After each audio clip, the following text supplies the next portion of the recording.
এই হয়ে গেছি রেডি, দেখতে পাচ্ছ রেড পরে। Wishing you all a very merry Christmas. সবাই খুব ভালো থেকো, খুব এনজয় করো, আর have a very very nice year end. তো এই আজকে সকালবেলা মানে মানডে মর্নিং আজকে, তো ক্রিসমাস ডে। আজকে এখন বেরোচ্ছি চেক আউট করে আমরা অলমোস্ট। এই আমার ছেলে is also wearing red but husband not wearing red. বলছে সবাই মিলে লাল লাল পড়লে তো কিরকম একটা সবার চোখে লাল লাল লাগবো আমরা। তো নেভার মাইন্ড, আমরা দুজন পড়ে আছি, সো হোয়াট, ঠিক আছে না। সাজগোজ এই একটু আই মেকআপ করেছি, চশমাটা খুলে দেখাই, রেড রেড দিয়ে আই শ্যাডো লাগিয়ে। How I looking?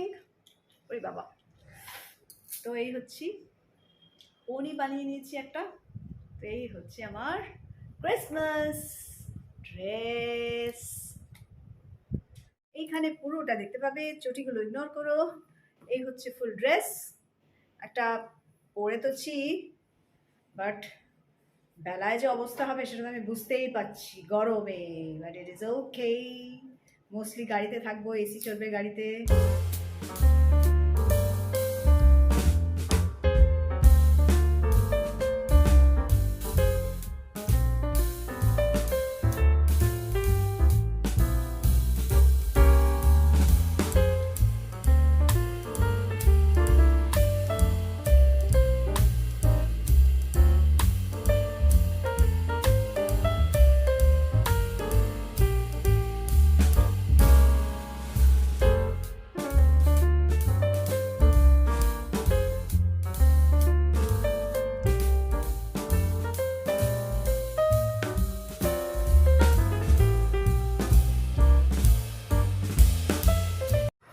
বেরিয়ে যাচ্ছি এখন হোটেল ছেড়ে, টাটা বলে আমাদের গঙ্গোত্রীকে বাই বাই বলে এখন রয়েছে। আমার ছেলে আর আমার ছেলের এই গাড়িটা খুব পছন্দ হয়েছে, ভেরি গুড করছে, 7 সিটার। তারপরে পৌঁছলাম হচ্ছে আমরা নর্মদা পার্কে। এটা অনেকের মুখেই শুনেছি আমরা, নর্মদা রিভার আছে আর পার্ক কি আছে জানতাম না, দেখে ভাবলাম ঘুরে একটু দেখে যাই। তো এমনি তো কিছু ছিল না, জাস্ট ওয়াকিং অ্যান্ড চারিদিকে গ্রিনারিজ, এটাই ভাল লাগছিল, ওয়াক করতেই ভাল লাগছিল খুব। অ্যান্ড নর্মদা রিভার তো ডেফিনেটলি ছিল। তো এখান দিয়ে আমরা হাঁটতে হাঁটতে অনেকটা দূর এগিয়ে গিয়ে তারপরে অ্যাকচুয়ালি বললো যে উইকডেজে কিছু থাকে না, অন্য দিনে লাইক উইকেন্ডস বা সানডে মানডেতে কিছু অ্যাক্টিভিটিস হয় ওখানে পার্কে, নানা রকম বোট রাইড হয়। তো বোটিংয়ের জন্য ভেবেছিলাম, অনেকে বলেছিল, তো সেটা যে সানডেতেই হয় সেটা তো আমাদেরকে বলেনি, বা উইকেন্ডে হয়। তো যাই হোক, এই সবুজের মধ্যে হাঁটতেই ভালো লাগছিল। সকাল সকাল বেশ পলিউশন ফ্রি একটা পিওর অক্সিজেন ইনহেল করাটাও একটা স্বাস্থ্যকর ব্যাপার। তো সেটাই এনজয় করতে করতে আমরা এগিয়ে যাচ্ছিলাম নর্মদা রিভারের দিকে। এই হচ্ছে ঘটনা।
আর একজন সাবধানে বলে হাঁটা লাগিয়েছে, জানে এসব জায়গা অসুবিধা, তাও। তো যাই হোক, এই হচ্ছে রিভার নর্মদা। তো এটারই আমার ব্যাটা তো এখানে রয়েই গেল, ও তো এগোলোই না। ও দেখছে এখানে স্যান্ড নেই, বিচ নেই বাবা, সবই কি গোয়া? সব কিছুরই কি বিচ থাকে নাকি? এই যাই হোক, নামলোই না বলা সত্ত্বেও। তো আমরা কিছুক্ষণ ওখানে দাঁড়িয়ে ছবি টবি তুললাম, ভিডিও টিডিও করলাম, একটু মানে রিল বানালাম, একটা দিয়েছিলাম, আপলোড করেছিলাম ফেসবুক ইয়েতে, ইউটিউবের শর্টসে। তো হয়তো দেখে থাকবে তোমরা কেউ কেউ। তো এই করে বেশ ভালোই লাগছিল। সকালবেলাটা তেমন একটা তখন রোদ্দুর ছিল না, রোদ্দুর তো ছিল কিন্তু যে হিটটা, এই যে কালকে যাচ্ছিলাম না আমরা এখান থেকে, তোমাদের দেখালাম এটা নার্মাদা, এই হচ্ছে সেই ব্রিজটা, নার্মাদার উপরে লম্বা ব্রিজ। বোটও রয়েছে দেখছি, কিন্তু বোটিংয়ের তো এখানে কিছু, ওইখান দিয়ে হয় বোধহয় বোটিং, নাকি ওইখান দিয়ে হয় বোটিং? কি জামা কাপড় কাচ্ছে এ করছে বোধহয়, না?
হয়ে গেল নর্মদা পার্ক ঘোরা, এবার হচ্ছে ফেরার পালা।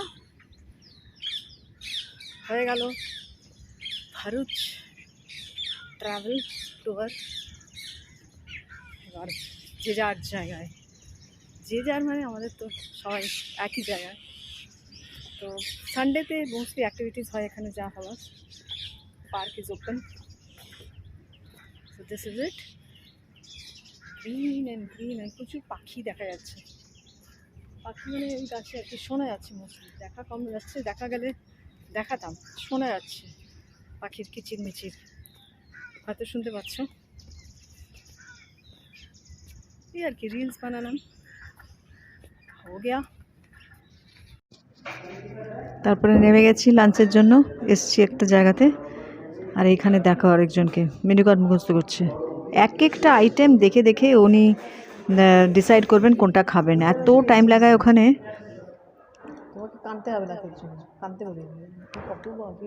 এই মরেছে, এটা পর কি বললাম আমি, রেগে মেগে লেগেই আছে আমাদের সমানে। আর এরকম দেখো কিরকম জ্বালায় আমাকে, এরকমভাবে বদমাস আমাকে ইরিটেট করে দেয়, তারপরে will make fun of it. যাই হোক, লেগেই থাকে সব সময়, কিটির মিটির, ক্যাটস অ্যান্ড ডগস ফাইট।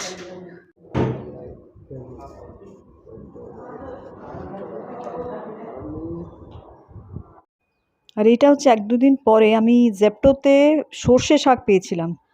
তো হঠাৎ দেখি, তো কুচিয়ে নিয়েছি সর্ষে শাক, আর এখানে নুন হলুদ বেগুনে মাখিয়ে নিয়ে, বেগুনটা ডুমো ডুমো করে কেটে, আর একটা ওই আদার টুকরো নিয়ে নিয়েছিলাম। তো এবার তেলের মধ্যে হচ্ছে বেগুনগুলোকে ফ্রাই করে নেব লাল লাল করে। তারপরে ফ্রাই করে ওটা ভাবলাম তোমাদের সাথে শেয়ার করি এই রেসিপিটা, এটা এই ভিডিওটার মধ্যেই শেয়ার করে দিই। ঢাকা চাপা দিয়ে দিয়ে ওটাকে ভালো করে ভাজা হয়ে গেলে, এই যে লাল লাল করে ভাজা হয়ে গেছে, বেগুন তো তেল টেনে নেয়, পুরো তেলটাই টেনে নিল। তারপরে আবার তেল দিতে হলো, তেল দরকার পড়লে দেবে। আমার অ্যাকচুয়ালি মেপে তেল খাওয়ার মানে কথা, তো যার জন্য আমি একটুখানি ভয় পাই এগুলো, কিন্তু কিছু করার নেই, আবার একটু তেল দিতে হচ্ছে। যে কোনো অয়েল, অলিভ অয়েল আমি দিয়ে দিয়ে করেছি, যে কোনো অয়েল, সর্ষে তেলই মেনলি আমরা এসব জিনিস করি। তো যাই হোক, তার মধ্যে শুকনো লঙ্কা দিয়ে দিলাম একটা, তেজপাতা একটা, দিয়ে একটু হালকা নাড়াচাড়া করে ওটা একটু গন্ধ গন্ধ মতন বেরোবে অ্যারোমাটা। তো এইবারে ওর মধ্যে দিয়ে দেবো হচ্ছে একটু মেথি, আর হালকা লালচে লালচে হয়ে গেলে মেথিটা, তারপরে একটু আদাটাকে যেটা করেছিলাম, রেখেছিলাম, ওটা না আমি কী করেছিলাম, আদাটাকে বেগুনের সাথে পড়ে গেছিলো ওটার মধ্যে। ডাউট করছিলাম যেটা হবে, কিন্তু তাও ভাবছিলাম কেয়ারফুল থাকবো, যে আদাটা হয়ে গেছে গরম। তারপরে ওটাকে একটু ঠান্ডা করে নিয়ে আমি আবার ওটাকে ভালো মতন একটু চপ করলাম আর কি, দিলাম ইয়ে করে, গ্রেট করে দিয়ে আদাটাও হালকা হালকা ভেজে তারপরে শাকটা দিয়ে দিতে হবে। আদাটা একটু হালকা হালকা ভেজে নিতে হবে, এটা পুরো একটা অ্যারোমা আসবে এই পুরো জিনিসটার। এই যে হালকা হালকা ভেজে নিয়ে তারপরে শাকটা দিয়ে দিতে হবে। এই দেখো, এটা ফাস্ট ফরওয়ার্ড করেই দেখাচ্ছি, কারণ এতে আর কিছু ওরকম তো ডিটেল কিছু দেখানোর নেই, বোঝানোর নেই অত। যেভাবে আমি অ্যাকচুয়ালি ইউটিউব একটা রেসিপি দেখেই করেছি, তো একজন বাঙালি ভদ্রমহিলার, ওনার রেসিপি দেখেই করেছি। তো এইভাবে করে না খুব স্বাদ হয়েছিল এটার, দারুণ টেস্টি হয়েছিল। মানে আমি কাসুন্দি দিয়ে খেয়েছি, একটুখানি সেদিনকে ভাত খেয়েছি এক মুঠো মতন, ভাত ছাড়া তো রুটি দিয়ে এগুলো ভালো লাগে না খেতে, মানে অপূর্ব খেতে হয়েছিল, অপূর্ব। জাস্ট ট্রাই করে দেখো একবার এরকম নিয়মে। তো আমরা তো পাঞ্জাবি স্টাইলে ওরকম বানাতে পারি না, পাঞ্জাবিদের হাত থেকে খাওয়াই ভালো। অত ওই পেস্ট করে নানা রকম শাক আরও মেশায় ওরা, পালং শাক অমুক তমুক। তো এটা হচ্ছে সর্ষে শাক দিয়ে, মানে আমাদের বাঙালিদের এই এই রেসিপিটা না খুব সুন্দর, খুব অ্যারোমেটিক। আমার হাজব্যান্ডেরও দারুণ লেগেছে খেতে। ছেলেকে আর বললাম না, কারণ কি তিনি তো আবার অন্য বিদেশি খাবারই বেশি পছন্দ করেন। তো যাই হোক, এটা করে দেখো। এর মধ্যে বেগুনগুলো দিয়ে দিয়ে একটু ঢাকা চাপা দিয়ে যতক্ষণ, মানে বেগুনটা তো ভাজা হয়েই গেছিলো, যদি সেদ্ধ একটু কম হয়েও থাকে তো একটু ঢাকা চাপা দিয়ে একটু ভেজে ভেজে তুলে নেওয়া। এটাই হচ্ছে ইয়ে, আর কিছু না। নুন টুন তো শাকের মধ্যে দিয়ে মাখিয়ে নিয়েছিলাম শাকটাকে, অ্যাকচুয়ালি আগেই নুনটা দিয়ে না শাকটাকে মাখিয়ে নিয়েছিলাম, তাতে কী হবে না, একটু জল ছেড়ে যাবে আর শাকটা একটু মজেও যাবে ভালো মতন। তো এই হচ্ছে সর্ষে শাকের ফাইনাল লুক, বেঙ্গলি স্টাইল সর্ষে শাক। নিশ্চয়ই বানিয়ে বলো কীরকম লাগলো, আমিও খেয়ে বলি, ফার্স্ট টাইমই বানালাম। আর এই ক্লিপটা হচ্ছে স্যাটারডে, যখন মানে সানডেতে বলেছিলাম আমার পরীক্ষা ছিল, তো স্যাটারডে আমার ছেলে সব রান্নাবান্না করেছে, উনি চান টান করে সব এ দেখো একদম ব্যস্ত রান্নাতে। আর হাজব্যান্ডকে দুজনকে কাজে লাগিয়ে দিয়েছি আমি। আরেকজন বাসন মাজছে, সে আবার ওখানে বাসন দেখলেই সে একটু মাজতে শুরু করে দেয়, যখন আর কি তার মন হয়। তো সে বাসন মাজতে শুরু করেছে, আমি একটু ভিডিও করে চলে গেছি, সোজা বই নিয়ে বসে গেছি। তো ফ্রি টাইম পেয়ে গেছিলাম, চান টান করে। ওই যে বেগুনের যেটা বলছিলাম ভর্তা টাইপের, ওটা ভর্তা তো মানে পুড়িয়ে তো ছিল, বাট ওটার ইনগ্রিডিয়েন্টসগুলো একটু ডিফারেন্ট ছিল, ভীষণ টেস্টি হয়েছিল ওটা খেতে, মানে দারুণ হয়েছিল, জাস্ট বলার না, এত সুন্দর হয়েছিল। এই দেখো, এটা ঠাকুরকেও ও অফার করেছে, যেহেতু একদম শুদ্ধ টুদ্ধ হয়ে দিয়েছে। তো চলো বন্ধুরা, আমি আজকের ভিডিওটা এখানে শেষ করছি। আর এই ভিডিওটা একটুখানি অ্যাকচুয়ালি লেট, বেশ ভালো লেট যাচ্ছে। তখন তো আমি দিতে পারিনি, একটা সপ্তাহ পুরো পড়াশোনা নিয়ে খুবই ব্যস্ত ছিলাম, কাজকর্ম বাড়ির। আর এই হচ্ছে সেই রাইসটা যেটা বলেছিলাম বানিয়েছে, ফ্রাইড রাইস, খুবই টেস্টি ছিল। তো এই হচ্ছে সব কিছু দেখালাম ভজঘট করে একটা ভিডিওর মধ্যে। আর সবাই ভালো থেকো, আমার ভিডিও দেখতে থেকো, আর দেখো যে কীরকম লাগছে তোমাদের ভিডিও, জানিও। এ দেখো পনিরের কীরকম দেখতে লাগছে, পনিরটা মানে বিউটিফুল হয়েছিল, মানে জাস্ট অসাধারণ বানায় ও রান্নাবান্না। আর এই সেই বেগুনের ভর্তা, বা ওটা একটা নাম আছে, বিদঘুটে নাম, সে নাম আমার কোনোদিনও মানে মুখস্থ হবে না। তারপর কিচেনটাও মোর অর লেস ক্লিন করে রেখেছে, দেখো এখানে সব পরিষ্কার টরিষ্কার মোটামুটি করে রেখেছে। তবে হ্যাঁ, গ্যাসের তলাটা পরিষ্কার করেছিল না ও, সেটা আমি পরের দিন লক্ষ্য করলাম। আমি গ্যাসের তলা তো রোজ মুছি, তো পরের দিন আমি যখন তুললাম গ্যাসটাকে পরিষ্কার করার জন্য, দেখি যে ওখানটা পুরো সেই বেগুন পড়িয়েছে, তো ওগুলো সব ওখানে এরকম ছিল। আর দেখে না আমার ঠাকুরের চেহারা। আর এই হচ্ছে অফার করেছে, প্রণাম টনাম করে ওইসব করে আমার বেশ ভালো লাগে যে ও শুদ্ধ টুদ্ধ হয়ে সব করেছে। তো চলো, ভালো থেকো সবাই, ভালো করে এনজয় করো। হরে কৃষ্ণা।